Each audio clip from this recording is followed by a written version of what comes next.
श्री गणेशाय नमः, श्री सरस्वती नमः, श्री कृष्णाय नमः। देखिए, श्रीमद्भागवत महापुराण के 8वें स्कंद का दूसरा अध्याय आपको श्रवण कराता हूँ। प्रेम से मन लगाकर श्रवण कीजिए।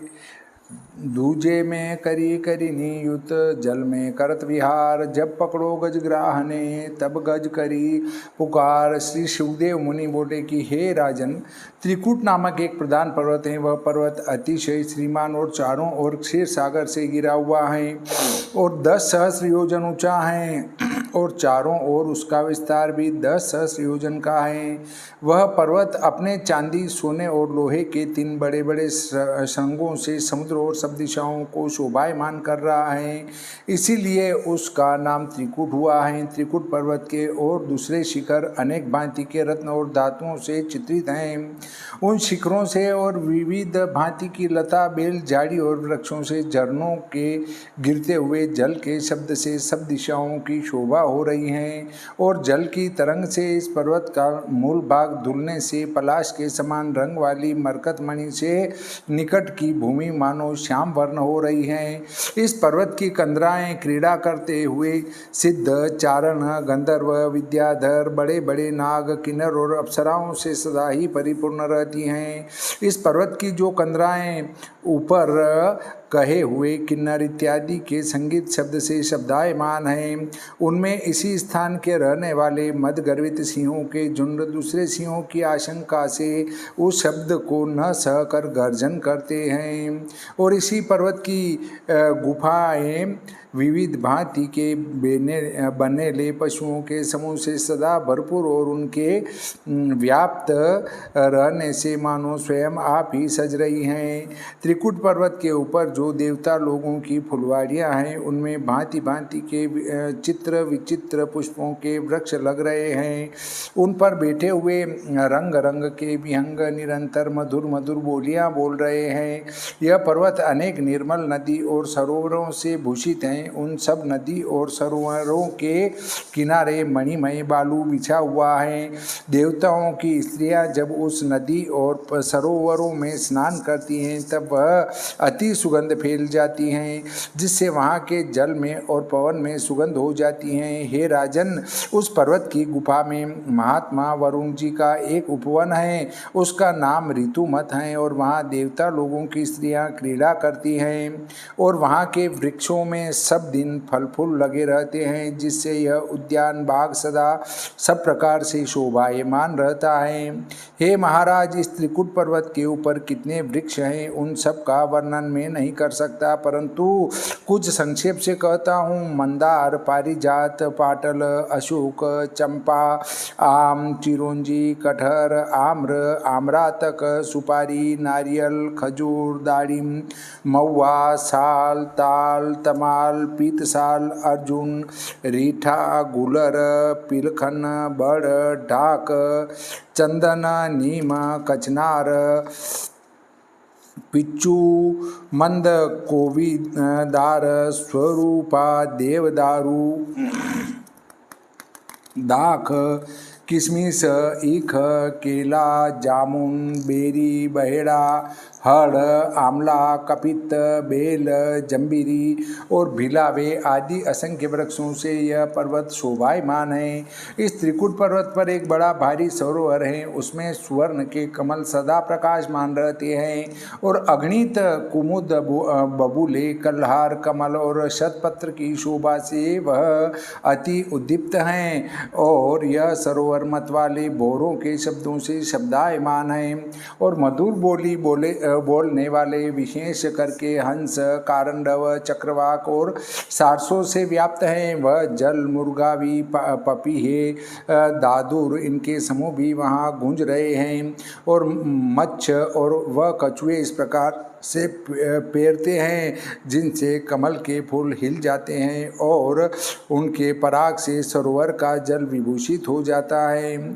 उसके चारों ओर कदम्ब, बेंत, नरसल, लूटन, कदम्ब, धूली कदम्ब, दाड़िम, बेल, कुंद, कुर्बक, अशोक, शिरस, कुटज, गोंदी, अर्जक, स्वर्ण, जूही, नागकेशर, पुन्नाग, जाही, जूही, चमेली, कमल, माधवी, मालती, गंधराज, मदनबाग, बाण, चांदनी, कनेर, सेवती, गुलाब, मोतिया, गेंदा, हरसिंगार, एचक, पेचक, मोलसिरी, जालक, ऐसे अनेक लताओं के रहने से वह सरोवर चारों ओर से गिरा हुआ है।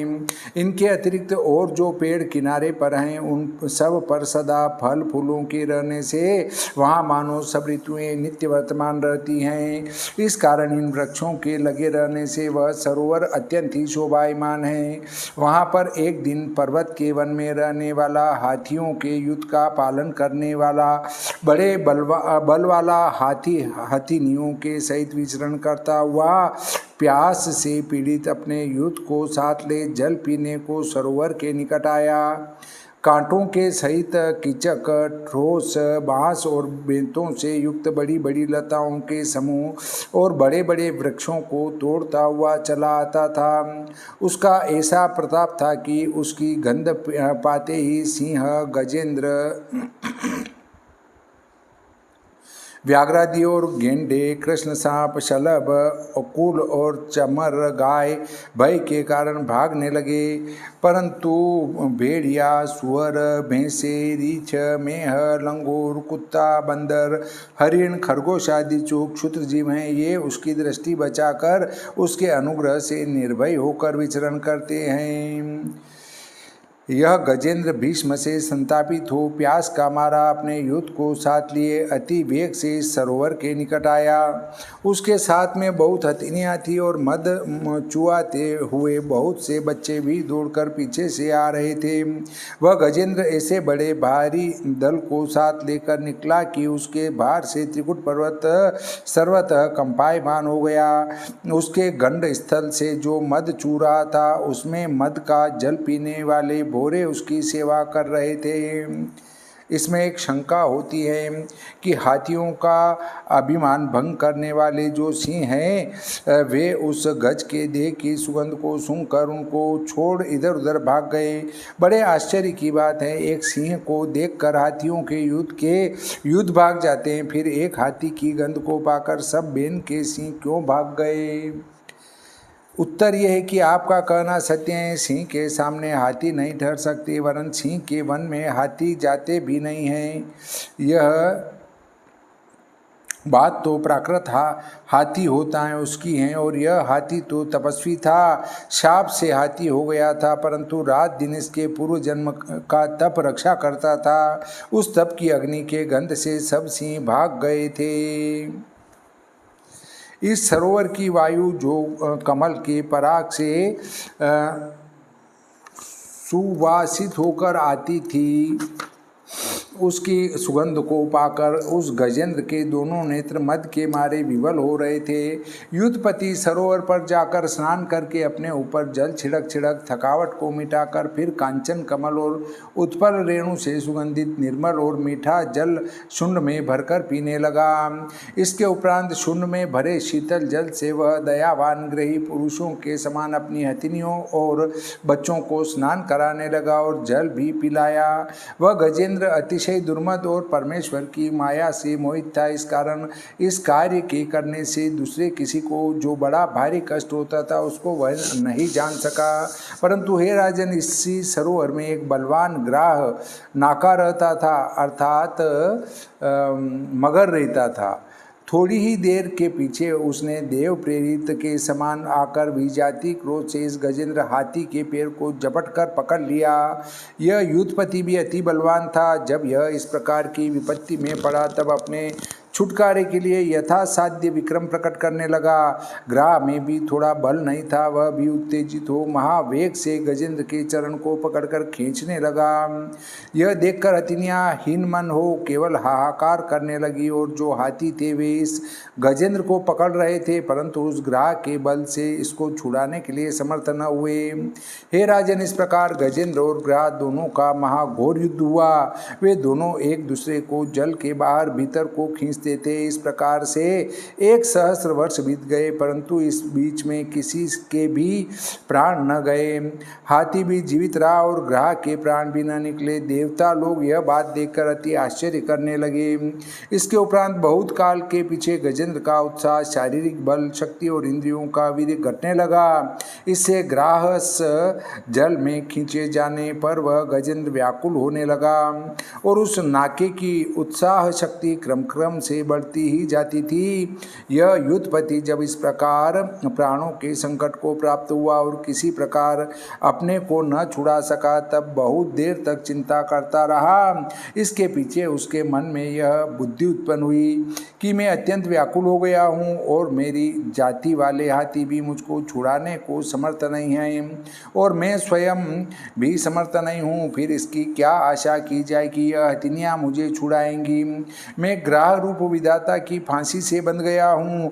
इस फांसी से यद्यपि मुझको कोई नहीं छुड़ा सका, तथापि जो ब्रह्मादि के देवगण के आश्रय हैं, उन शुद्ध सच्चिदानंद परम ब्रह्म परमेश्वर की मैं शरण होता हूँ।